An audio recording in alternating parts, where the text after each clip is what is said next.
Hello once again, and welcome to another edition of the SaskAgToday.com Roundtable. I'm joined by the Chief Agricultural Editor of SaskAgToday.com, Kevin Hirsch, as well as the Agri-News Director for 620 CKRM Regina, Ryan Young.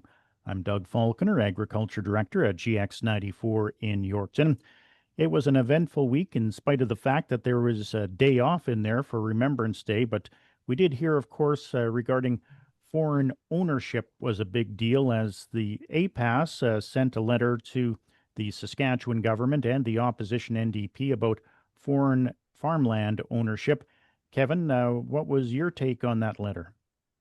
Well, I think that there is really strong support for making sure that the laws are followed and are more transparent, and that the Farmland Security Board has more teeth if it does find any transgressions or any foreign ownership that has to be reversed. So I think the vast majority of farmers would applaud what APAS is saying, although they're really no one is really pointing at any transaction where there is foreign ownership. You'll get a lot of this kind of viewpoint when you're out at farm meetings, but can they really prove it? And sometimes it's just a case of somebody that's a visible minority owns the farmland, but they're a Canadian citizen. So there can be misconceptions. But I think the general thrust of what APAS is asking for is something that's would receive wide support in the farming community.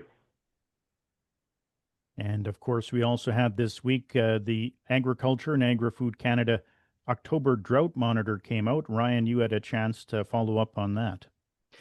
Yeah, from what it looked like overall for the prairie region, and that encompasses Alberta, Saskatchewan, and Manitoba, there was a little bit of an expansion on the drought conditions for the prairie provinces. Now, they kind of range from abnormally dry to severely dry and extreme drought.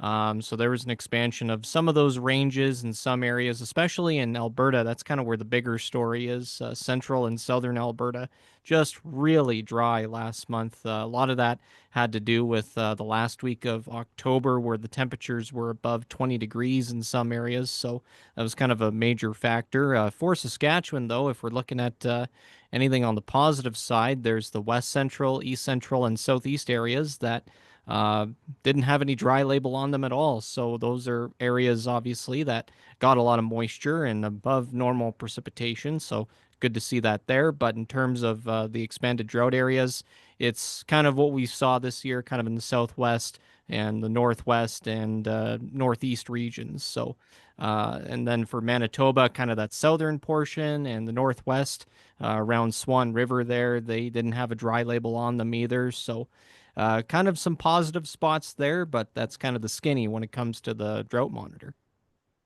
Kevin, I know in the past you've had mixed feelings about the drought monitor from Agriculture and Agri-Food Canada. Yeah, I like to look at precipitation levels, and of course that is part of it. And I farm in the southwest part of Saskatchewan, not that far from the Alberta border, and certainly it is very dry in that neck of the woods. There's just been enough dews and dampness that it's not dusty dry, but the subsoil moisture is very limited.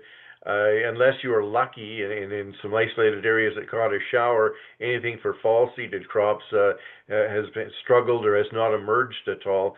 So again, going into the spring of 2026, there's going to be a lot of concern over moisture over the winter. There's going to be in those dry areas the wish for abundant snowfall and moisture. In fact, it'd be great if we could get some moisture that would soak in before it all turned to snow this winter. But it's not an unusual situation for us to be looking at the dry beginning of a season, and sometimes those turn out and end up being dry, and sometimes those turn around and end up being just fine. So a little too early to put a lot of store in it, but it still is nice to have moisture in the ground, and it's sort of like having money in the bank. You know it's there when you're going to need it. Ryan, of course, you also had a chance to listen in on an interview with Federal Agriculture Minister Heath McDonald regarding his trip to China. What did you manage to glean from that? From his interview with the CBC this week, when he was back in Prince Edward Island at the time, one of the major things was just highlighting the fact that his recent trade mission to China and Prime Minister Mark Carney meeting with Chinese President Xi Jinping in South Korea during the APEC summit kind of are building blocks towards rebuilding relations with China. Of course, they've been pretty frosty in recent years, but it's also been kind of strained over the last 7 years as well. If we wanted to go back around the days when the Huawei chief financial officer was taken into custody at the request of the United States government, and maybe even a little bit before that. But like you said, these are kind of steps towards resolving that and to kind of show them that, hey, we need you and you need us, especially when it comes to our canola. That's a multi-billion-dollar market there that right now is effectively shut off because of the tariffs on canola products and other agri-food products. So stay tuned to see where that goes. But we'll by all indications, I should say, he seems pretty optimistic. Kevin, are you optimistic that some headway is being made, or do you think this might all just be some lip service? Well, at least we're talking and not in a, you know, a cold war of no words. So I think that's optimistic that relations are improving, that discussions are occurring at the highest levels. But I wouldn't want to be a betting person to say which way China is going to go on this issue. I guess as farmers, we're all betting people, betting that we can make it through with or without China. But it would certainly be a big boost to the prairie economy if those tariffs on canola seed, oil and meal, and peas were removed, and we can only hope that that comes to pass sometime in the months ahead. I wouldn't hold my breath, however. All right. And of course, Kevin, you also provided us with a report this week about amber durum and the fact that it's perhaps not the best quality this year. And I believe it was the CGC was talking about darkened kernels. Yes, they've changed their grading characteristics. Durum is one of the few crops where there are some significant quality concerns this year, and less of the durum crop in the upper grades and more 3 and lower, especially a lot of number 3 due to various grading factors. And they've changed one grading factor on darkened kernels. And you have to cut the seed and look at the cross section of the endosperm and see how whether the dark goes right across the kernel or not. If it does not, they're going to call that smudge rather than thinking it's a severe midge damaged kernel. And the tolerance for smudge is much higher than the tolerance for severe midge damage in the upper grades. So I've not seen any estimates of how much of a grading change or how many samples may be upgraded because of this change.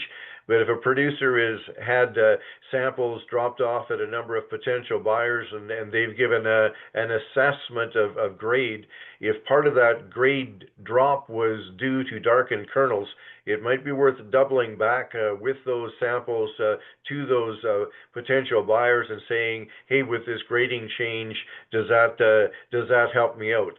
Is my grade somewhat better than originally thought? So, and it was all based on research they'd done that if the darkened kernel wasn't across the endosperm, it wasn't a significant quality deterrent to durum semolina quality. So it's not just something made off the top of their heads or to be nice guys. It is based on end-use qualities, but would be worthwhile for producers to go back to and revisit the grades on their durum if darkened kernels were part of any downgrading they received. And speaking of grading, there's a grade school coming up next week. And Ryan, you had a chance to follow up on that. Yeah, there's a grade school that's being hosted by the Saskatchewan Wheat Development Commission. They have an event in Outlook. I believe that's on Wednesday, if my memory serves me well, Wednesday, November 19th. And then the one in Unity is on Tuesday, November 18th. So check the SaskWheat website for the dates and the location of the grade school event. Basically, what it is, they're having some representatives from the Canadian Grain Commission come out and show farmers, the ins and outs and the basics of grain grading for each crop type. It's going to be an in-person demonstration, and farmers will be able to kind of learn hands-on as well. So it's an opportunity for them to kind of increase their knowledge in that particular area of agriculture. And from what I heard when speaking with Montana Getty with SaskWheat, she said that these things are well attended, and there's a lot of positive feedback actually, to the point where, some people have said, they're going to register their kids for this thing when they grow up just to kind of increase their knowledge, or invite some coworkers out to this thing. So, yeah, you have to register though to participate, but there is a limit of 50 people. They just kind of want to keep the opportunity for one-on-one dialogue to still be there. So, again, next Tuesday and Wednesday is the grade school in Unity and Outlook, and check the SaskWheat website for more details. Kevin, is this something you would be interested in checking out if you haven't already done so? Yeah, I think it's a great initiative, and good to see them move it around so that it's nearer to where producers are. We all will grab a handful of grain and look at it and try to guess as it's coming off the combine what grade it is, what the grading factors may be. But any assistance we can get in that, in actually determining and understanding how the grading process works is useful. There are also some non-grading factors. For instance, falling number is not a grading factor, but falling number is related to sprouting damage, and sprouting damage is a grading factor. But sometimes when falling number becomes a concern for end-use customers, there'll be grain companies doing falling number tests and bidding for grain based on falling number, even though it's not an official grading factor. So the system is a bit complicated, and if you're attending one of those grading schools, you may want to ask about things like falling number that aren't part of the official grades. And finally, we wanted to talk this week about the big event going on in Germany right now, Agritechnica, that big show. I guess it's huge. And Kevin, you've had a chance to actually take it in a couple of times. Yeah, I've been there a couple of times. That was pre-pandemic. It's a show that's held every 2 years, although the pandemic did mess up their scheduling to some degree on that. And had an opportunity to talk to Chris Lane, who is head of STEP, the Saskatchewan Trade and Export Partnership. And for years and years, they've been leading a Saskatchewan delegation of farm equipment companies there. There are some farm equipment companies that are big enough and go on their own and aren't part of the Saskatchewan contingent per se, but it's great to have the organizational help of Agritechnica. And I guess another very successful, huge show there. According to Chris Lane, quite a bit of talk about diversifying exports and potentially a move away from the U.S. market, and that casts Canada in a good light as a supplier to some of the countries around the world, especially in European nations. And interesting, something that we're going to see, I think, at for instance, Ag in Motion. I'm still waiting for Nexat to actually display at a show like Ag in Motion here in Saskatchewan. Nexat is a very interesting concept with a sort of a framework tractor or power source that you can can be put onto a combine. There's the combines adapted to that, or a seeding outfit adapted to that. Chris Lane said it was very popular at Agritechnica, shoulder crowds trying to get there to see what this new technology would entail. And there is testing of the products here in Saskatchewan. So really hoping that maybe next July at Ag in Motion we'll get a chance to see that. All right. Well, on that note, that'll conclude this week's edition of the SaskAgToday.com Roundtable. On behalf of Ryan Young, the Agri-News Director at 620 CKRM in Regina, and Kevin Hirsch, the Chief Agricultural Editor for SaskAgToday.com, I'm Doug Falconer, Agriculture Director at GX94 in Yorkton, saying so long until next time.